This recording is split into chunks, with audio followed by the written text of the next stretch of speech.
이 시간에 우리에게 주시는 하나님의 말씀은 로마서 8장 1절로 4절 말씀입니다.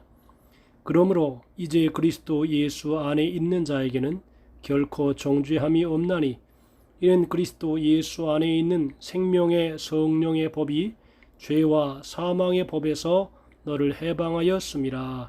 아멘. 이 시간에는 읽어드린 본문 말씀을 가지고 생명의 성령의 법에 대하여 말씀을 올려드리겠습니다. 이 세상의 모든 것은 우연히 돌아가지 않습니다. 다 나름대로 일정한 법칙이 있습니다. 그 법칙을 발견하는 사람이 위대한 천재들이고 그 사람들 때문에 과학이 많이 발전하게 됩니다. 예를 들어서 사과나무에 사과가 많이 열려 있습니다. 그런데 사과 열매가 익어서 떨어질 때 왜 아래로 떨어질까?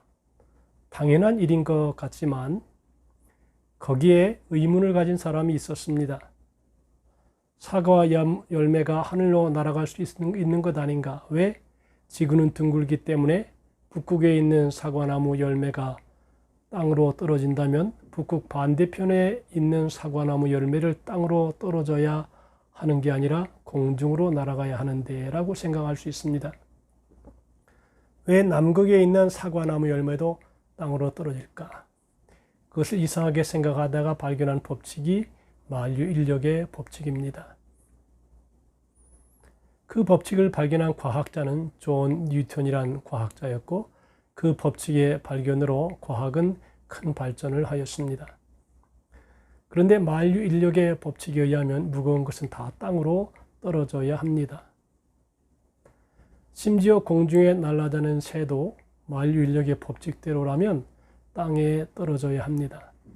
그런데 새들은 아무리 무거운 독수리도 땅에 떨어지지 않고 공중을 잘 날아다닙니다.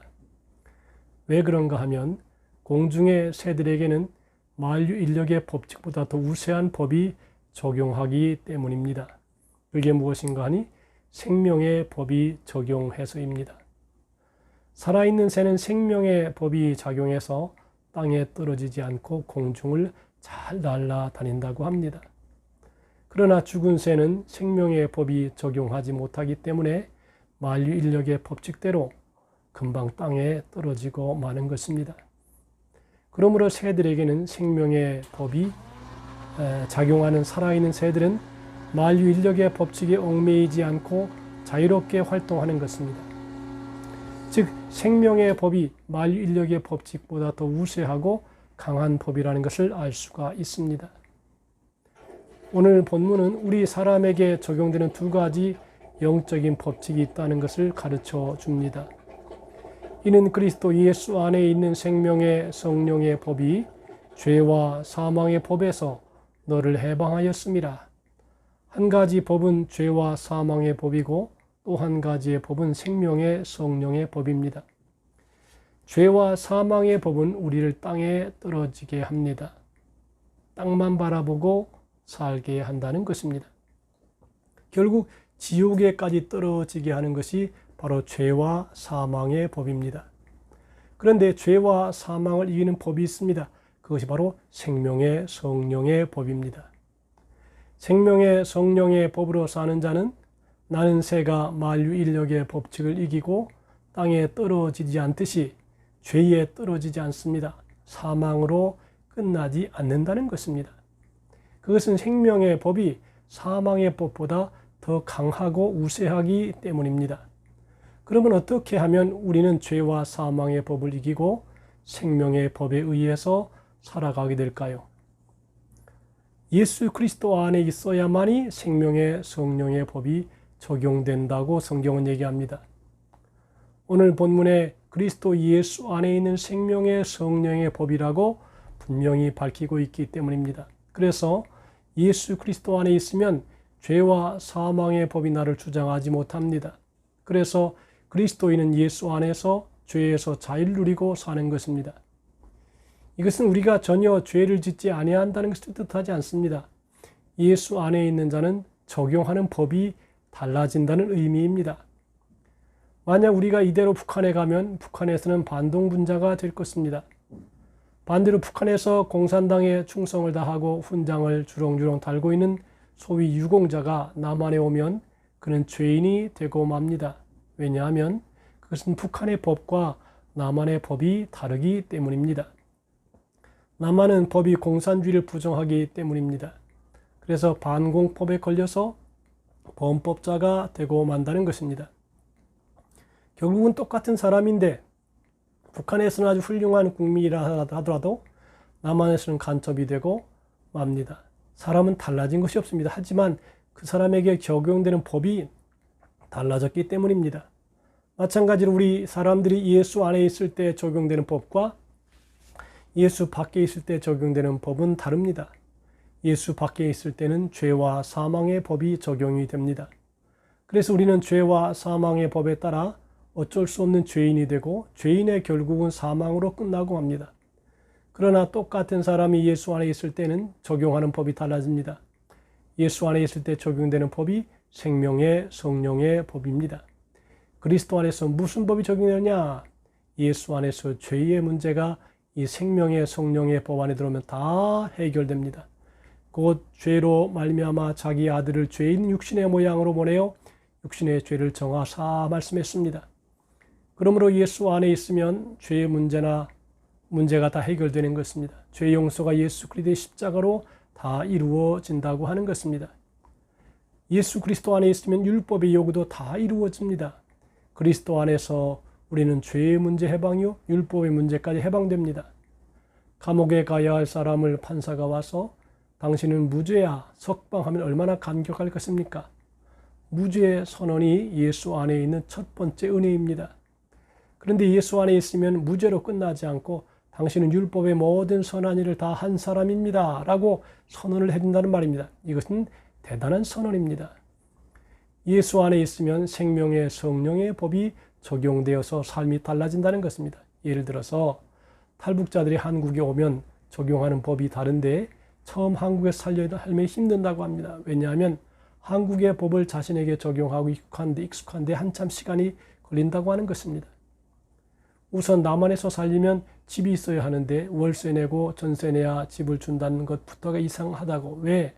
북한에서는 집은 배급제였기 때문입니다. 그리고 전기일세, 물세 내는 것도 이상하다고 합니다. 왜? 북한에서는 전기일세, 물세 내는 것 없이 국가에서 배급하면 받았으면 되는 것입니다.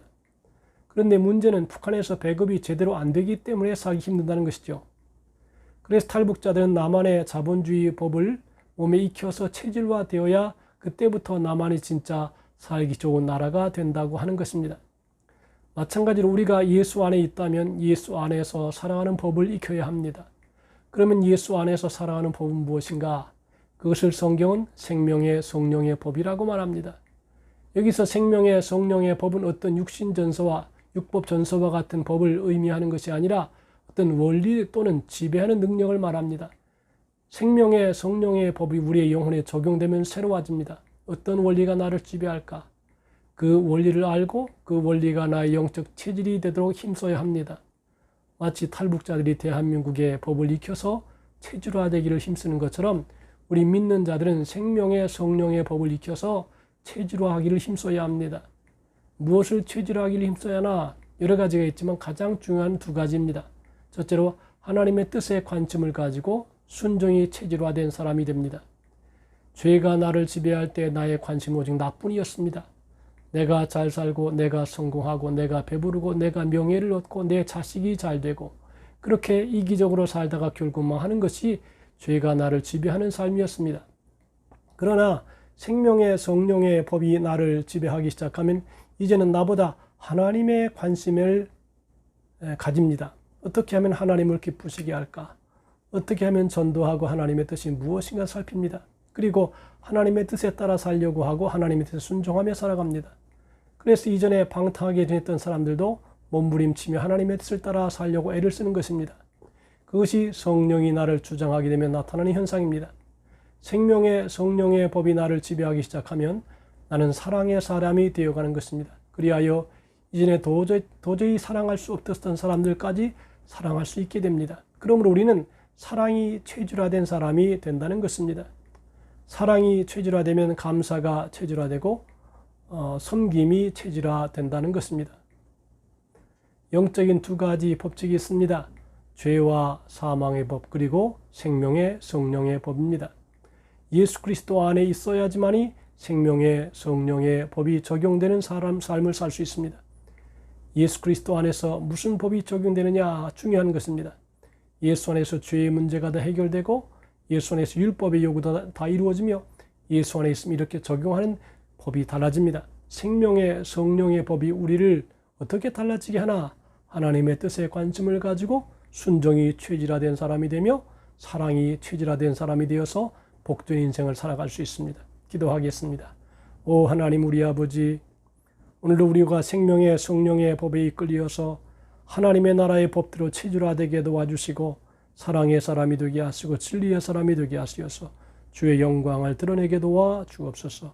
원근 각처에서 유튜브로 예배하는 모든 심령들 속에 주의 은혜를 베풀어 주시고 그의 삶이 평안하고 복되며 거룩하여지게 하시고 주님을 따라가게 도와 주옵소서. 예수님의 이름으로 기도하옵나이다. 아멘.